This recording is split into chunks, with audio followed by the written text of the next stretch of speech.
Vice President Sara Duterte, Gigi, at talaga namang napa-shoutout sa bilyonaryo management dahil daw sa kanyang pangit na picture.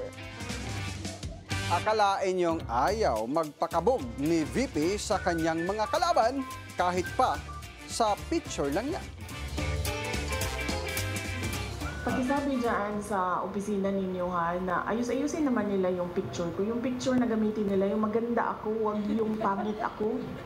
Wala naman akong pakialam kung anong sasabihin ng inyong outfit about sa akin. Basta paniguran maganda yung picture ko. Sige ma'am, makakarating po.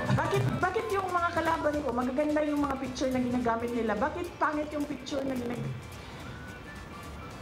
Sana yung mga tiga-office of the Vice President. Padalhan nyo nga ito siya ng mga magagandang picture ko para yun ang gamitin nila. Please lang. Di ba, ma'am? Napansin mo yun, ma'am? Yung kalaban ko, maganda yung photo. Tapos ako, pangit yung photo. Eh, ang katotohanan naman, mas maganda naman ako doon sa kalaban ko, ma'am. Uy, pero maiba naman no na yung dalawang matataas nating opisyal na laging seryoso at ang daming issue, mga bangayan. Eh ngayon naman natin sa atin good vibes. Oo. At least nanonood siya. Oo nga.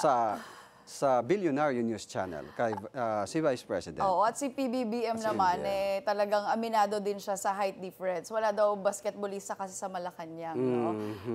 Ayan, noted BP yung yung picture mo. Oo nga, gagandahan na ba natin? Oo, gagandahan natin. Na-hot seat nga daw si RJ Pasalado dyan sa Zamboanga. Dyan sa, tinawag kasi siya eh.